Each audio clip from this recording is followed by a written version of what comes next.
കാണൂ പരസ്യരഹിതമായ ഏറ്റവും പുതിയ എപ്പിസോഡുകൾ.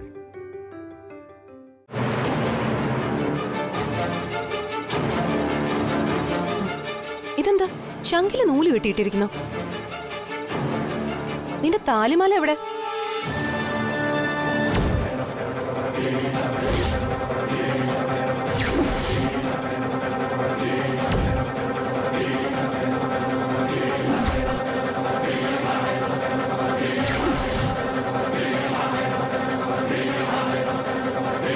ശ്രീലക്ഷ്മി താലിമാല ഇല്ലാതെ ജീവിക്കില്ല.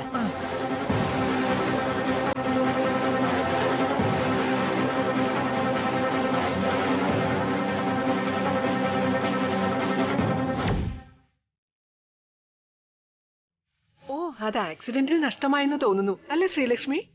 അങ്ങനെ നമുക്കുള്ളതൊന്നും നഷ്ടപ്പെടുത്തുന്നവളല്ല നമ്മള്.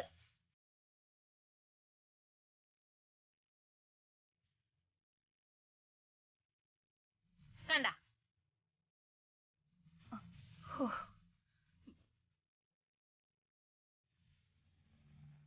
കണ്ട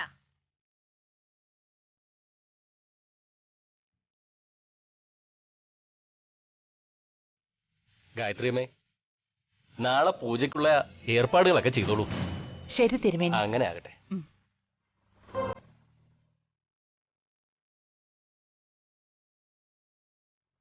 എന്തിനാമേ പൂജയൊക്കെ? ഒരു ഗണപതി ഹോമം നടത്തണം മോനെ. ഇനി എന്തെങ്കിലും വിഘ്നങ്ങൾ മുന്നോട്ടുള്ള ജീവിതത്തിൽ ഉണ്ടെങ്കിൽ അതെല്ലാം ഇതോടെ മാറണം. ശ്രീലക്ഷ്മി മോള് മരണത്തിൽ നിന്നും തിരിച്ചു വന്നതല്ലേ? ആഹാ, എന്ത് എന്താ പറഞ്ഞേ? മരണോ? ഈ കൺമണിക്കാ?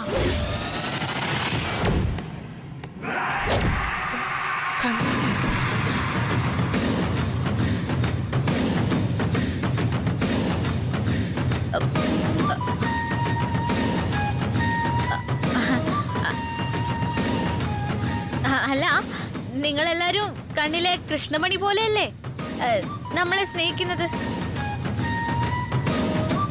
അപ്പോ അങ്ങനെയുള്ള ഈ കൺമണിക്ക് ഒന്നും പറ്റില്ല എന്ന് പറയായിരുന്നു.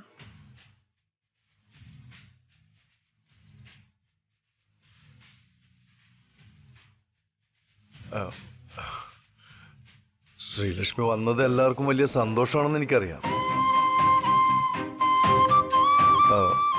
സന്തോഷം എന്നും ഇവിടെ ഉണ്ടാകണമെന്നാണ് എന്റെ പ്രാർത്ഥന.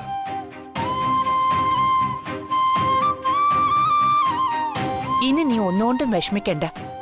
ഈ സന്തോഷം എന്നും ഉണ്ടാകും.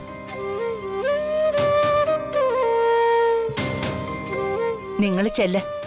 ഒരുപാട് യാത്ര ചെയ്തു വന്നതല്ലേ, കുറച്ചു നേരം വിശ്രമിക്ക. ചെല്ലു മോളെ. എവിടെയാ ആശാന നമ്മളെ മുറി?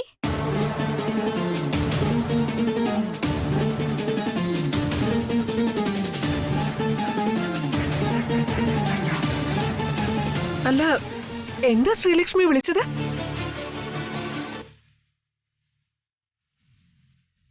ആശാനെന്നോ? ആശാൻ. ആശാൻ എന്ന് പറഞ്ഞ സാറ്. സാറിന്റെ മലയാളം വാക്കാണ് ആശാൻ. ഇതൊന്നും അറിയില്ലല്ലേ?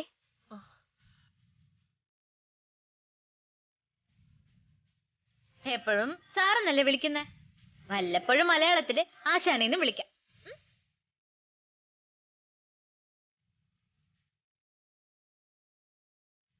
അല്ല, രേഖ ഭർത്താവിനെ എന്താ വിളിക്കുന്നേ? രഘു. എന്റെ ആയിരതല്ലി തമ്പുരാനെ, സ്വന്തം ഭർത്താവിന്റെ പേരാണോ വിളിക്കണത്?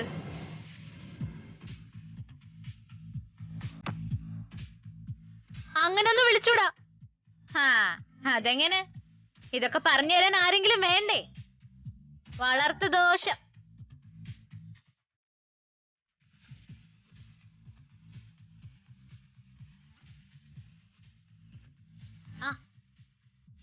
ആശാൻ വാ ആശാനെ.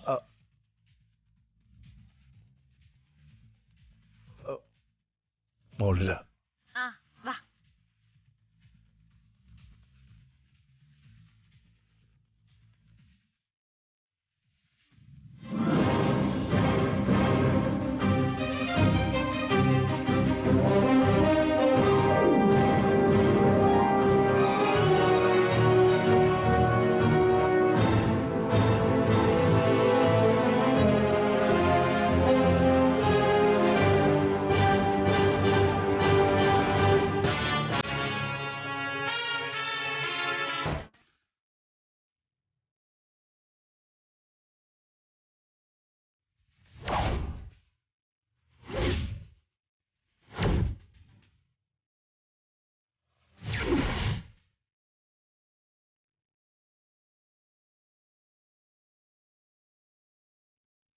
ശ്രീലക്ഷ്മി,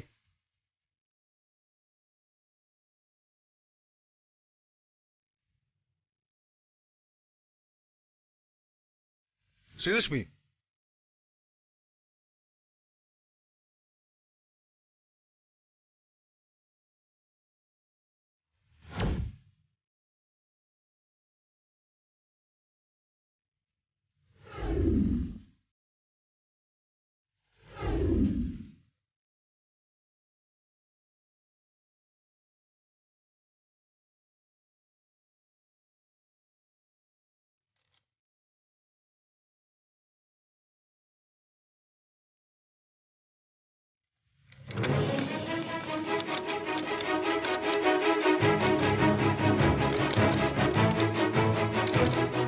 ശ്രീലക്ഷ്മി, ഈ മുറിയുടെ വാതിൽ എന്തിനാ മാലകൾ തൂക്കിയിട്ടിരിക്കണത്? പൂജാമുറിയാണോ? ആ പൂജാമുറി ആരെങ്കിലും പൂട്ടിയിടോ? ആ നമ്മള് ചോദിച്ച കേട്ടില്ലേ, എന്തിനാ ഈ മുറി പൂട്ടിയിട്ടിരിക്കണേന്ന്? തനിങ്ങ വന്ന ആ ആശാനെ, നമ്മള് ചോദിച്ച ആശാൻ കേക്കാത്താണോ കേക്കാത്തായിട്ട് അഭിനയിക്കുന്നാണോ? അതൊക്കെ ഞാൻ സാവകാശം തനിക്ക് പറഞ്ഞുതരാം. എന്താ അത്ര വലിയ കഥ വല്ലതാണോ അത്?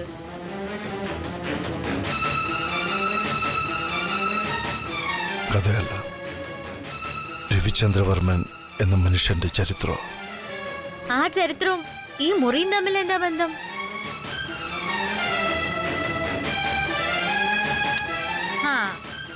ആശാന്റെ മുഖം കണ്ടാൽ അറിയാം ഇതിനകത്ത് വിലമതിക്കാനാവാത്ത എന്തോ ഉണ്ടെന്ന്. സ്വർണ്ണരത്നങ്ങളുമാണോ? സത്യല്ലേ നമ്മള് പറഞ്ഞത്? അതെ, സത്യമാണ്. എനിക്ക് മാത്രം വിലമതിക്കാനാവുന്നതാണ് ഈ മുറിയിലുള്ളത്. സ്വർണത്തിനേക്കാളും വജ്രങ്ങളെക്കാളും മറ്റെന്തിനേക്കാളും വിലയുള്ളത്. ഈ റൂം എനിക്ക് മാത്രം അവകാശപ്പെട്ടതാ. വേറെ ആരും ഇത് തുറക്കാറില്ല. അതെന്താ അങ്ങനെ? അതൊക്കെ വേറൊരു സന്ദർഭത്തിൽ ഞാൻ തനിക്ക് പറഞ്ഞുതരാം. അല്ല, ഇനി പണ്ടേതോ സിനിമയിൽ കണ്ട പോലെ വല്ല പ്രേതാത്മാവിനെ അടക്കി നിർത്തിയിരിക്കുന്ന മുറിയാണോ ഇത്?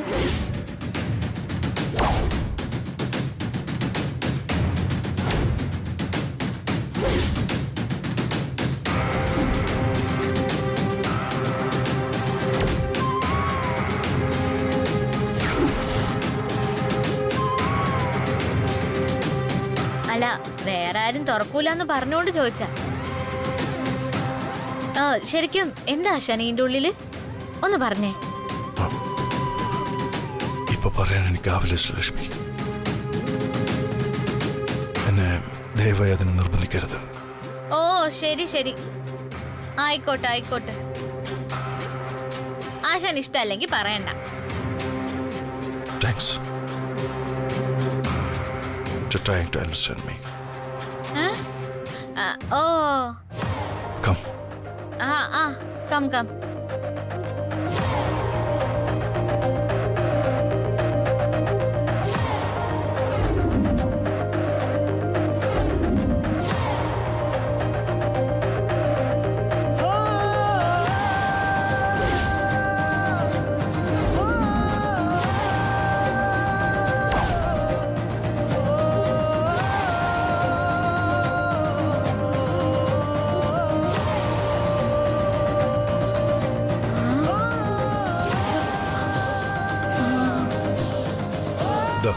ഇതാണ് മുറി.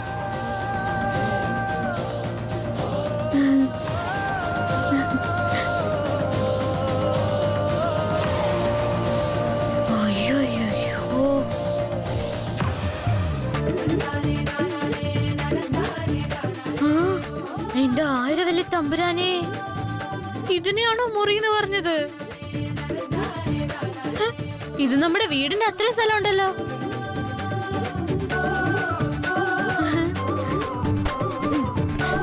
അയ്യോ,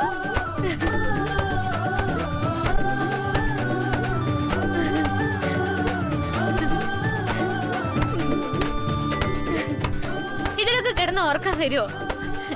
എപ്പോഴും അനങ്ങിക്കൊണ്ടിരിക്കില്ലേ?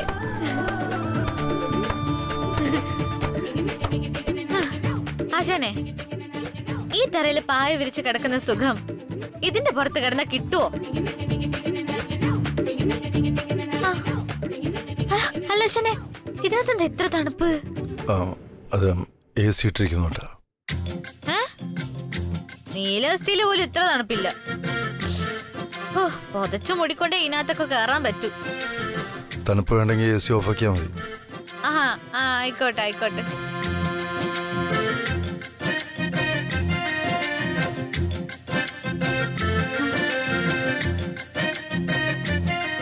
അയ്യോ, ഇത്രയും വലിയ കണ്ണാടിയോ?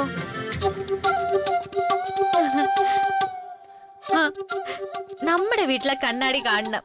ദാ, ഈ കയ്യിൽ ഒതുങ്ങിയിരിക്കുന്ന പൊട്ടിയൊരു ചില്ല, അതിൽ നമ്മുടെ 2 കണ്ണും ഒരുമിച്ച് നമ്മൾ കണ്ടിട്ടില്ല.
തൻ്റെ കണ്ണിൽ ഇത് അഭിനയമായിരിക്കും, എന്നാൽ എൻ്റെ കണ്ണിൽ ഇത് സത്യമാണ്. തനിക്ക് ഒരു ബുദ്ധിമുട്ടുണ്ടാകാതെ ഞാൻ ഇവിടെ തന്നെ കഴിഞ്ഞോളാം. താൻ ബെഡിൽ കിടന്നോളൂ, ഞാൻ താഴത്ത് കിടന്നോളാം. എങ്ങനെ എങ്ങനെ എങ്ങനെ എങ്ങനെ ഈ മുറിയില് നമ്മളും ആശാനും? അത് നടക്കില്ല ആശാനെ, ആ പൂതി അങ്ങ് കളഞ്ഞേക്ക്. ഒന്നാമത് ഈ ആണുങ്ങളെ കുടിക്കുന്ന വെള്ളത്തിൽ വിശ്വസിക്കാൻ പറ്റില്ല. ഒരു കാര്യം ചെയ്, ആശാൻ തൊട്ടപ്പുറത്തോ അപ്പുറത്തോ ഉണ്ടായാ മതി. അതെ, ഞാനും താനും ഇവിടെ ഇപ്പോൾ ഭാര്യ ഭർത്താക്കന്മാരാണ്. എല്ലാവരുടെയും കണ്ണിൽ രവിയും ശ്രീലക്ഷ്മിയും. വേറെ ആർക്കും അതിൽ സംശയം തോന്നാൻ പാടില്ല. പിന്നെ ആണുങ്ങളെ വിശ്വസിക്കുന്ന കാര്യം, താൻ എന്താണ് എന്നെക്കുറിച്ച് ധരിച്ചു വച്ചിരിക്കുന്നതെന്ന് എനിക്കറിയില്ല. കാണുന്നവരൊക്കെ താൻ ശ്രീലക്ഷ്മി എന്ന് വിശ്വസിക്കുന്നത് പോലെ ഞാനും വിശ്വസിക്കുന്നു. അതുകൊണ്ട് തന്നെ എൻ്റെ ശ്രീലക്ഷ്മിയെ ഒരു തരത്തിലും ഞാൻ ഉപദ്രവിക്കില്ല. എന്നെ തനിക്ക് വിശ്വസിക്കാം, പൂർണ്ണമായിട്ടും. ഏതൊരു ബന്ധത്തിനും പരസ്പരം വിശ്വാസമാണ് വേണ്ടത്. ആ വിശ്വാസം 4 ചുവരുകൾക്കുള്ളിൽ ഇല്ലാതാവേണ്ടതല്ല. വിശ്വാസം എന്ന 3 അക്ഷരത്തിൽ നിന്നാണ് ഈ രവിവർമ്മൻ ഉണ്ടായത്. ശ്രീലക്ഷ്മി വിശ്വസിച്ചതുപോലെ തന്നെ തനിക്കും വിശ്വസിക്കാം. ഒരു ഭയത്തിന്റെ ആവശ്യമില്ല. പേടിയോ ഈ കണ്ണമ്മയ്ക്ക്? നന്നായിരിക്കുന്നു. നമ്മളല്ല പേടിക്കേണ്ടത്, ആശാനാ പേടിക്കേണ്ടത്. ആശാനാ പേടിക്കേണ്ടത്. ആശ ഇപ്പൊ പറഞ്ഞതില് കുറച്ചൊക്കെ നമുക്ക് മനസ്സിലായുള്ളൂ. എങ്കിലും മനസ്സിലായ വെച്ച് നമ്മൾ ഒരു കാര്യം ആശാനോട് പറയാം. നമുക്ക് ആശാനെ വിശ്വാസം. ഒരുമയുണ്ടെങ്കിൽ ഒലക്കമേലും കിടക്കാന്നാണല്ലോ ഭൂമിശാസ്ത്രം. പക്ഷേ നമ്മളോട് പറഞ്ഞത് മറന്ന് എന്തെങ്കിലും കന്നന്തിരവ് കാണിച്ച കണ്ണമ്മ തനി സ്വരൂപം എടുക്കും. ശരി, ആശാൻ പറഞ്ഞ പോലെ അങ്ങോട്ടും ഇങ്ങോട്ടുള്ള പരസ്പര വിശ്വാസത്തില് നമ്മള് സമ്മതിച്ചു. ഈ മുറി തന്നെ നമ്മളും നിങ്ങളും. എങ്കിൽ ശ്രീലക്ഷ്മി കുളിച്ച് ഡ്രസ്സൊക്കെ മാറിക്കോളൂ. ആ, അത് പറഞ്ഞപ്പോഴാ ഓർത്തത്. എന്റെ തുണിയും മണിയെല്ലാം ആ ട്രങ്ക് പെട്ടിയില്ല. അതാ വണ്ടി തന്നെ ഇരിക്കുക. ആ, അവിടെ അലമാരി ശ്രീലക്ഷ്മിയുടെ ഡ്രസ്സുണ്ട്. വേഷത്തിന്റെ കാര്യം മാത്രല്ല, എന്റെ സൈക്കിളിന്റെ താക്കോല്, വെട്ടുകത്തി എല്ലാം അതിലാ ഇരിക്കണത്. വെട്ട് കത്തിയോ? അതെന്തിനാ? ഉറങ്ങുമ്പോ തലക്കില് വെക്കാൻ. അപ്പോഴല്ലേ ഒരു ധൈര്യം കിട്ടൂ. ഞാൻ കുളിച്ച് വേഷം മാറുമ്പോഴേക്കും ആശാൻ ട്രങ്ക് പെട്ടി എടുത്ത് ഇങ്ങ് എത്തിക്കണേ. എവിടെയാ കുളിമുറി? അവിടെ. ആ,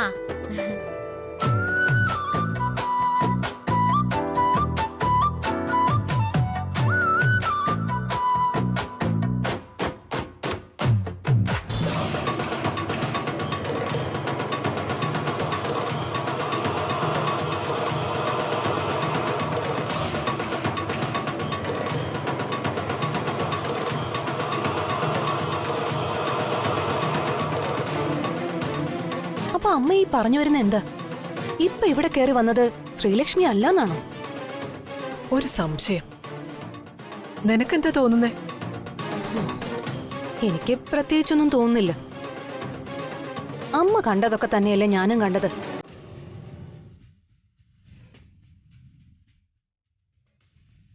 പക്ഷേ ഇവിടുന്ന് പോയ ശ്രീലക്ഷ്മി അല്ല തിരികെ വന്നിരിക്കുന്നത്. അമ്മ ചോദിച്ച ചോദ്യം ഒരു പരിധിവരെ ശരിയാണെന്ന് എനിക്കിപ്പോ തോന്നുന്നുണ്ട്. അവളുടെ ഭാവത്തിലും ഭാഷയിലും ഒക്കെ വ്യത്യാസമുണ്ട്.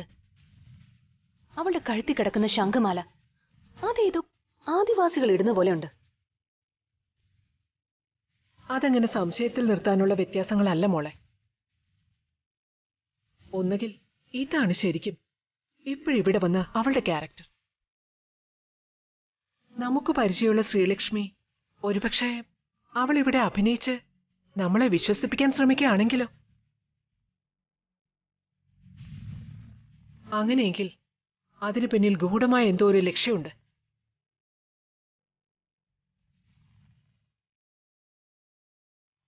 ആ ലക്ഷ്യം കണ്ടെത്താൻ കുറച്ച് പ്രയാസമാണ്. കാരണം അങ്ങനെയൊരു നാടകമാണ് ഇവിടെ അരങ്ങേറുന്നതെങ്കിൽ അതിന്റെ അണിയറ പ്രവർത്തകർ രവിയും രാജാറാമുമാണ്.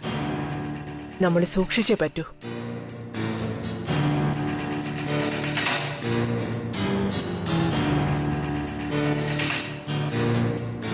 നമ്മൾ ആരൊക്കെയാണെന്നും എന്തൊക്കെയാണെന്നും അവളെ മുൻകൂട്ടി ധരിപ്പിച്ചിട്ടുണ്ടാവും. എന്തായാലും ഒരു കാര്യം ഉറപ്പാ, ഇവിടുന്ന് കരഞ്ഞു കലങ്ങിയ കണ്ണുകളോടെ യാത്ര പോയ ആളായിട്ടല്ല അവള് മടങ്ങി വന്നിരിക്കുന്നത്. അതിലൊരു സംശയവും വേണ്ട.